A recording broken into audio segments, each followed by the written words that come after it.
행복의 요소를 여러 가지로 이렇게 생각을 하는데 특별히 특히 이제 우리가 자본주의 사회를 살다 보니까 돈이 많으면 행복하다 뭐 이런 식으로 자꾸 생각을 하는 것 같아요. 열심히 내가 일을 해가지고 나는 내 통장에 500만 원만 있으면 행복하다 이렇게 생각을 해요. 그래서 내가 열심히 노력해서 내 통장에 500만 원이 딱 생겼어. 그때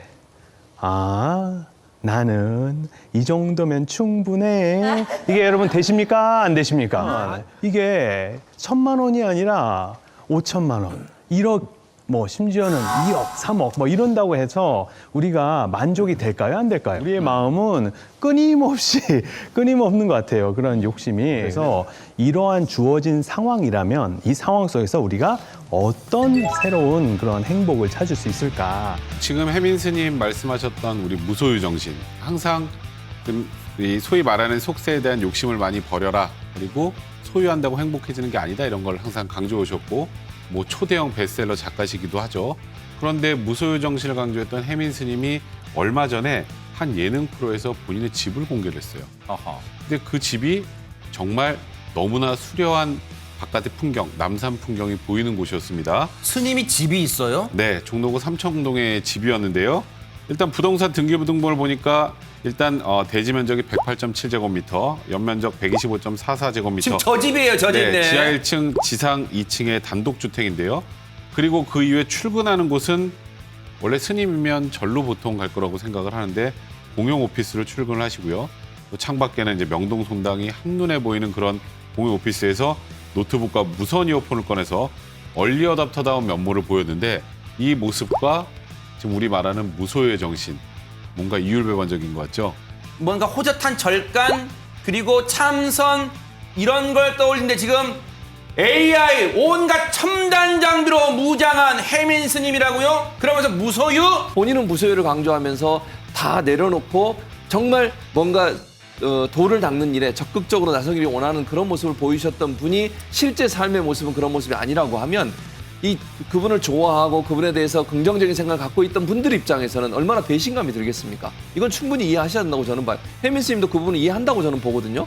스님 하면 당연히 무소유를 주장하셨기 때문에 그런 것들과 멀리 좀 거리를 두고 사셨을 걸로 생각했는데 지금 백성웅 변호사 설명하신 것들은 집이라든지 아니면 얼리 어답터의 모습을 보여주시면 과연 내가 알고 있던 스님의 모습과 같나?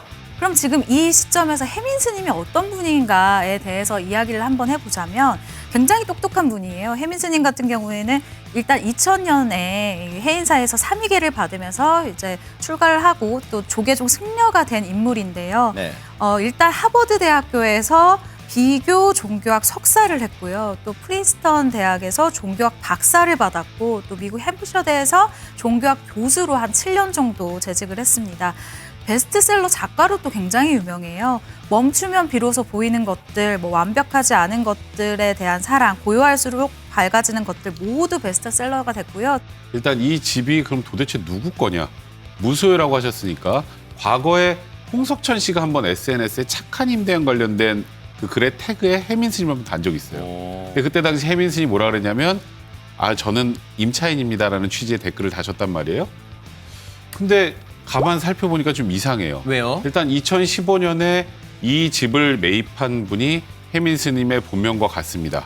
그리고 혜민 스님은 지금 미국 국적자인데요. 지금 이 집을 산 사람도 미국 국적자였어요. 그러니까 아마도 혜민 스님이 이 집을 샀던 것 같은데 문제는 그로부터 한 3년 후에 한 사찰에 이 집을, 그러니까 이 건물을 매각합니다.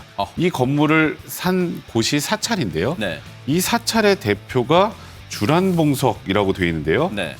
이 주란봉석의 뒤에 두 글자가 이 혜민 스님의 본명입니다.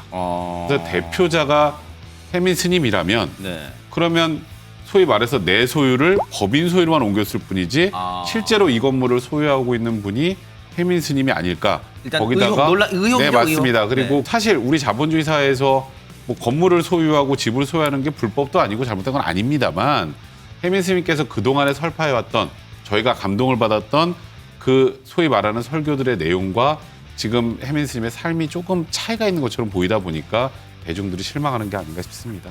이렇게 논란이 지금 일파만파 번지고 있는데 혜민 스님 본인은 아무런 입장을 내놓지 않았을까요? 네, 맞습니다. 그런데 구체적이지 않다라는 게 문제인데요. 일단 혜민 스님이 어제 자신의 SNS를 통해서 입장을 밝혔습니다. 일종의 공식 입장인데 이번 일로 상처받고 또 실망하신 모든 분들에게 참회합니다라고 반성하는 모습을 보입니다. 그러면서 오늘부로 모든 활동을 내려놓고 대중선언으로 돌아가 부처님 말씀을 다시 공부하고 수행 기도 정진하겠습니다.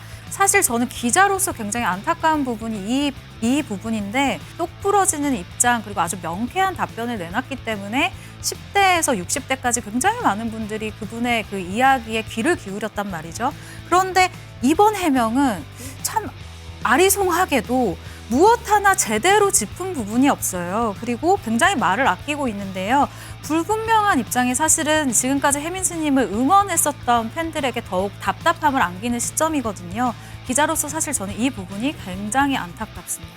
글쎄요, 활동만 중단하면 이 모든 게 다 없던 일이 되는 건가요? 그리고 지금도 이 순간에도 부처님 마음을 따라 살려고 하는 불자들, 상당수 불자들에게 큰 상처를 준 점은 어떻게 할 건지 정말 심대하게 질문을 던져드리고 싶네요.